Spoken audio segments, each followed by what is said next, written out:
Hi, it's Susan from Worldpeacefull, and I'm smiling because there's some children behind me who are making a lot of noise, which is good. This is what we want to see, is children having fun off the computers. Now, this video is in response to what happened in New Zealand yesterday, and I want to firstly send out my heartfelt sorrow to the people who have lost family members in the mosque. It's a big attack and deeply upsetting. I was married to a New Zealander, and I've been around New Zealand. It's probably one of the most beautiful countries in the world. And what I particularly loved about New Zealand was the gentleness of the people. And what I would say to New Zealanders is, do not allow an event like this to create hatred, because that's the purpose of it. It's coming from hatred and division. What we want to do is we want to double our efforts to ensure our society is egalitarian, not only tolerant but accepting of differences, open to refugees, compassionate towards those who suffer, because there are those in the world who are the complete opposite, who are very much driven by a sense of hatred, who are driven by a sense of division, who are driven by a sense of control. And we have to be very, very aware of retaining the democratic principles we all believe in. Certainly what I've noticed is an eroding of civil liberties. I've noticed intolerance towards difference arising in my own society. I've seen more and more violence on television coming through imported films, less Australian content, which was more innocent. We are seeing the emergence of more influences via the internet, iPhones, iPads, of violent images, where these get played out. Certainly even in the Columbine incident in the United States, where two young men, murdered a lot of students, they had been watching violent films. I, the other day, saw an 8-year-old on his iPhone witnessing an image of a character being killed and blood being evident. We have all these shooters games. Now, these simulations on the games were invented by the military for training of military. So civil society is accepting violence being distributed this way to their children, where it's repeated behaviour. This is like a training. We have to start to change the tide and implement a culture of peace in a real way. I'm a peace educator myself. I've travelled the world as a peace clown. I visited 20 countries. So this idea of tolerance and acceptance of diversity, I have experienced. I just stopped at a petrol station and got myself a coffee just now and spoke to the guy behind the counter. He's an Egyptian guy. I'd been to his country in Carew. I met some very beautiful people there. I've met beautiful people from every single culture and religion. I personally accept all differences as part of the past and the personal journey of an individual. It is not for me to say to anybody that you can't practice whatever you're practicing, providing it's non-violent, would be my only stipulation. There's a helicopter going overhead. I don't think you see it. Seeing a lot of helicopters monitoring with cameras. I'm not for a world of paranoia, over surveillance, intolerance, projection. Now, I'll just explain what projection is. When people engage in behaviours that are negative, typically they are projecting onto another party what they cannot accept within themselves. So when we hear labels, typically the person has that label within them and they're projecting it out. We see in others what's in ourselves because we can't own it. There's also issues of emotional detachment, where we're disconnecting from our emotional state of being.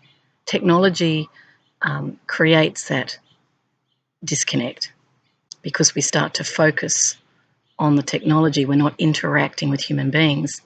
Now, this becomes problematic psychologically if children grow up on technology and have very little interaction. It affects their social development.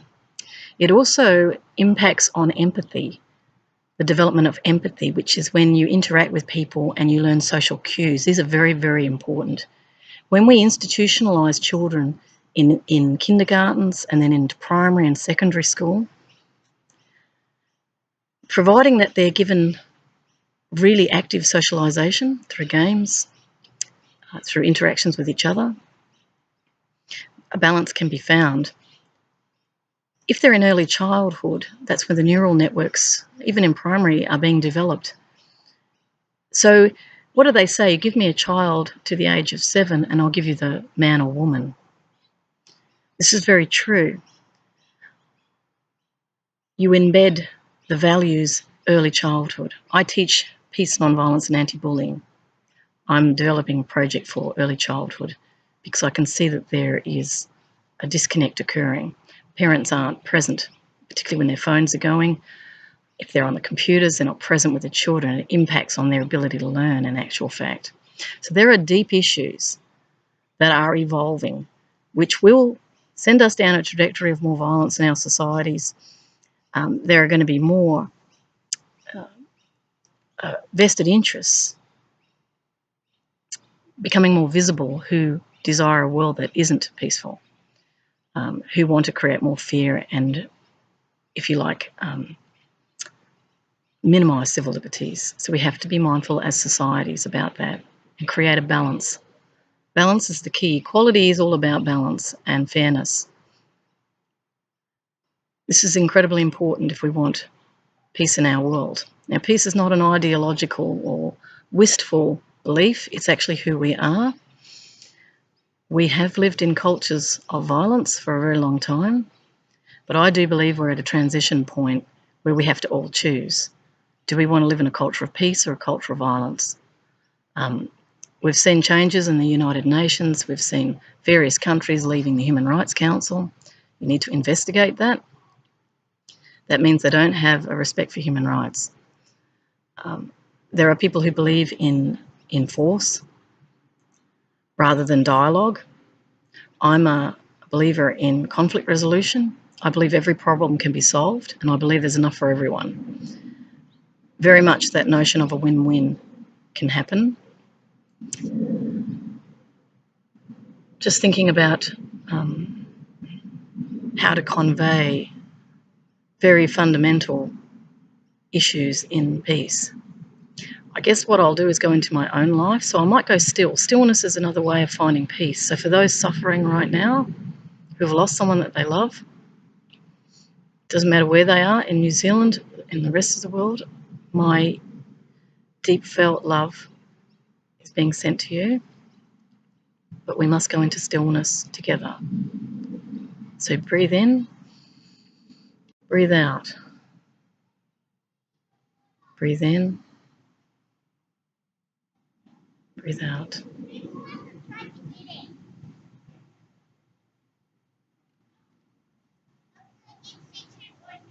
Whatever pain you're carrying, just release and know that there is a universal order to life and that good will come from what is not good, because love is the power. Know that you are embraced by love, always.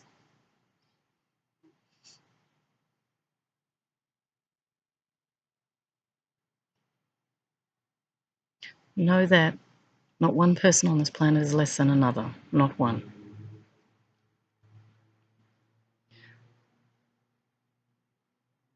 Know that hatred is a call for help.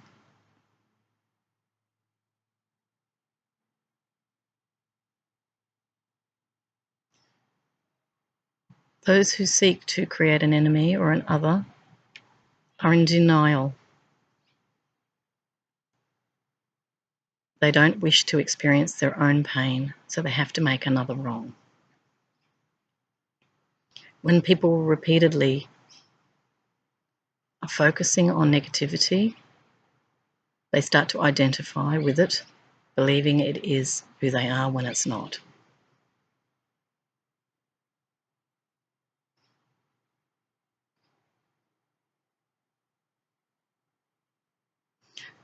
Peace is actually stillness and oneness with the life force energy of life.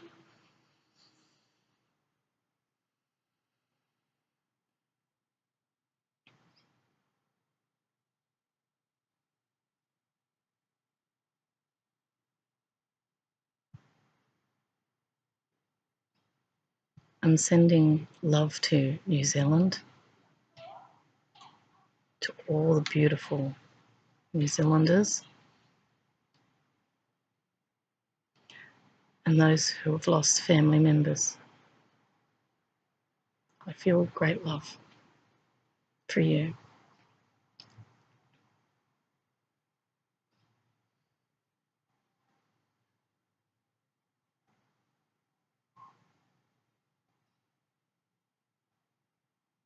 Sometimes when it's very dark, it seems that there's no way forward. It seems like the world is falling apart for some people. They look out on the world and they say, what is going on? They're very frightened about the future for their children. I understand that. But I'm here to tell you that we're on a precipice of great change, and we are the ones that choose it. The 6 billion people on this planet are the ones that choose the future where we're heading toward. We either become unconscious, we distract ourselves,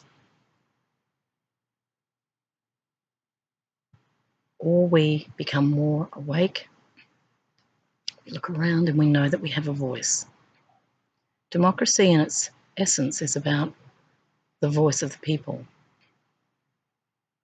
Those who represent them are representing the people. We have to resolve all conflict. If people are unwell, we have to get them treatment. We don't alienate them. If they've come from dysfunctional childhoods, it's not simply saying it's an excuse, but you have to resolve family conflict. We have to resolve gender conflict.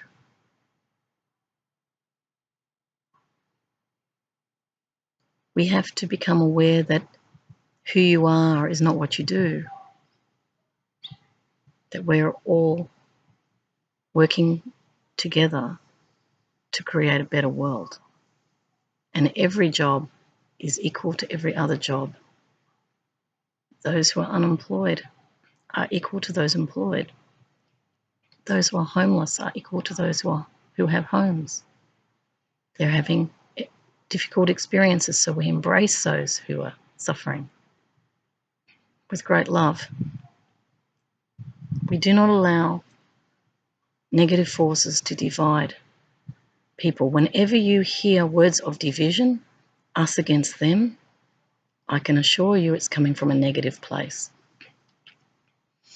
Whenever you hear words of love, compassion, unity, equality, honesty, justice, that's coming from a loving place.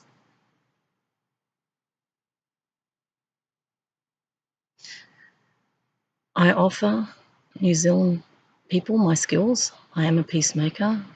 I have created a program called Real Hope: responsibility, empathy, awareness, love, honesty, oneness, peace, enjoyment, and service. This is a peace, nonviolence, and anti-bullying program for primary school. It can be taught in secondary school. I have programs for secondary. We need to teach dialogue so that people don't believe thoughts that are ruminating through their heads without really testing it with others. We must minimise technology in children's lives because it creates a disconnect. By all means, use them as tools, but not as substitutes for friendship, not as ways to alleviate boredom. This is not a good use of the technology. Games need to be played with other children. Things like Monopoly, playing cards, these things are great. But when you become isolated and alone and you start to build your world around a game that has even though some of these games I do know the kids are on headsets, talking with other kids. But if they're violent games, it desensitizes children to violence. This little boy, he was wanting to, kill this character. When I saw that, I knew this was very dark, and these games are not good for the children. The shooter games are not good for the children. And when adults start to fantasize because they're negative, they feel powerless, or they get co-opted, they get influenced by others. As a society, we have to take responsibility for this.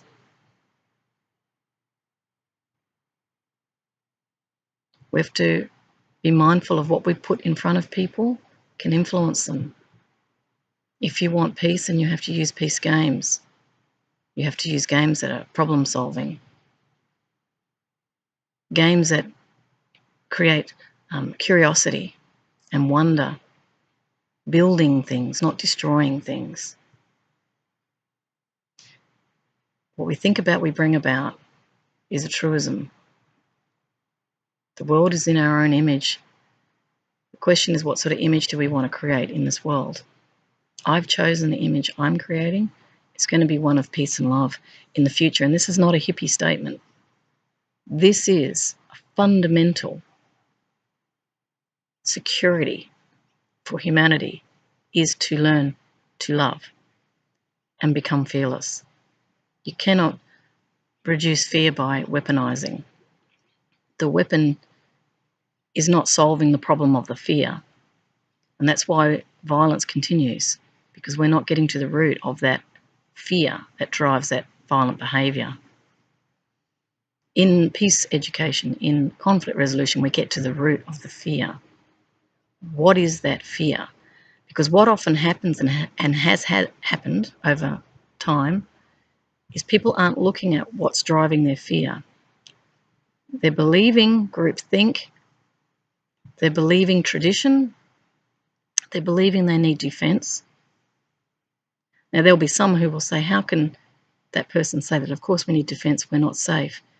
If you believe you're not safe, it means you're not trusting in life. You do not need a weapon to be safe. I travelled the world alone as a woman, didn't always have accommodation, and I found that the people across the world were safe. The safety comes from learning and loving each other. The real security is going to come through education. It doesn't come at the end of a gun. If you want to de-escalate violence, you need to educate the people. You need to build a culture of peace, which the United Nations, through UNESCO, has advocated, and it has been under attack itself for seeking to create a peaceful future, because there's others who don't want that. There may well be prophets in companies that want the opposite. You have to become very critical of the media. When anything creates a division, double think it. Don't believe everything you see, because there is a lot of clever marketing that goes into creating division. But just note whether you're feeling angry or whether you're feeling love. What I teach in peace too is when you move out of alignment with your truth, this is your inner truth, this is not concepts or beliefs, this is an inner feeling. When you move out of harmony with that, you feel bad. Typically, it's a sense of powerlessness that you'll be feeling. And then you'll want to get power back somehow in order to feel safe. I've worked on peace for over more than 20 years now, and what I'm learning is when I look upon life as a teacher, I see no enemy. When anything comes into my life, I know that it's something for me to learn. I never ever hate the other because I realise they're acting out of ignorance.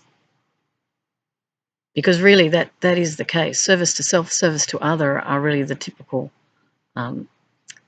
complexions of humanity, if you like. There are those who only consider their own needs and others who consider others' needs. And there is a perpetual tension there. But it is part of the clashing it up. We're here to learn from one another. So what I do is when I go through great conflict or if I experience abuse, I seek to understand within myself what it is that I'm fearing. I look for the root of it. And I practice facing my fears. I write poetry in order to bring out the feeling of powerlessness and to create, typically for me, it's seeking out a truth, because I find that truth gives me a sense of security. And self-expression. It's very important for de-escalating that feeling of powerlessness, which is the real root problem that we're facing in the world today. There are those who are pushing that sense of powerlessness, that you have no power, and there are those who are rising up in empowerment and saying to you that you have the power. Now, this power I'm referring to is the power of love, definitely, and it's a real power. Gandhi talked about it in India, and he lived it and experienced the power of nonviolence and truth. There have been critiques around Gandhi. I studied his work and I went to his ashram in Gujarat, in Ahmedabad. And my inner feeling with him was that he was seeking a way out of insanity, a pathway out. And I do believe nonviolence is the key. Meaning we cannot hurt another, we've got to solve the problem. Conflict resolution says the same. Solve the problem, don't hate the other. Get into investigating. You've got the World Wide Web at the moment. It is censoring, they are censoring slowly, but for the moment, you should be able to access a lot of information. Utilise your desire for peace to understand what's going on in the world. Learn about it. Be fearless. Find out. Once you have a sense of what the problem is, then you can resolve it. I see the world as a reflection of self. What we fear, we see. We shut down what we don't want to hear. So rudimentary behaviours are actually inherent within everybody in the sense of suppressing things we don't want to know. My advice in times of violence is to face truth of the matter. Don't get caught up in hatred by others. Come together as communities with great support of each other. Include all groups. Don't divide off from groups. Because what our journey here in this world is to learn to unite that differences. When I was working as a jester, as a clown, we have diamonds on our suits. Now what those diamonds mean is we're uniting the opposites. This is where unification arises. You must unify the opposites. We utilise those differences in order to create better solutions. We don't look for sameness because we're not seeking out a world that's identical to itself. We're wanting full expression of that diversity, but non-violently. Our frustrations and angers have to be dealt with through processes of conflict resolution, personal inquiry, where you question your own thinking. All war is happening in our thoughts, and they're typically unquestioned because we believe this is right and that's wrong. You can look at the work of Byron Katie, thework.com. She's got a lot of videos too where she's interviewing people to resolve trauma to resolve, conflict between people, and it largely comes down to questioning your own thinking. And interestingly enough, humour comes out of that once you do it. Now, I feel very strongly to show you my symbol here. See here? This is actually a tree of life. This is about unity. It was given to me by a friend. You'll see it's like flower, but essentially what it is unity. This is what the pattern of unity actually looks like geometrically. Everything is connected, everything's in balance. That's why the real peace work is about balance. It's about harmony. And ultimately, once you go through the process of really discovering peace for yourself, you'll find it's about oneness. We're all one. We're one with nature. We're one with each other. There's no competition in this type of world. Doesn't mean you don't improve yourself and do great things. You will. But you'll be coming out of what feels good for you. And this is what the taking of the power is about. Taking your power back is to overcome fear, to heal the wounds of the past, and to start to envisage a future worthy of all children, because they're the one we're working for. We want to create a world for them that's non-violent and that's happy, where they can really actualize who they are. And I think many amazing children are coming along, and we're seeing great talents within kids. So let's work together for them. So again, I send peace to people of New Zealand, the beautiful Muslim people who are suffering enormous loss. This is my prayer for you, that you find peace in this incredibly difficult situation. And I also send love to all groups around the world, because I know there's lots of others that have had tragedies in recent times where they've lost their people, whether it be in any form of worship, any place of worship, or a school, or on the street. I also feel exactly the same for you. I send you love as well, and I wish you peace. So take care. Bye.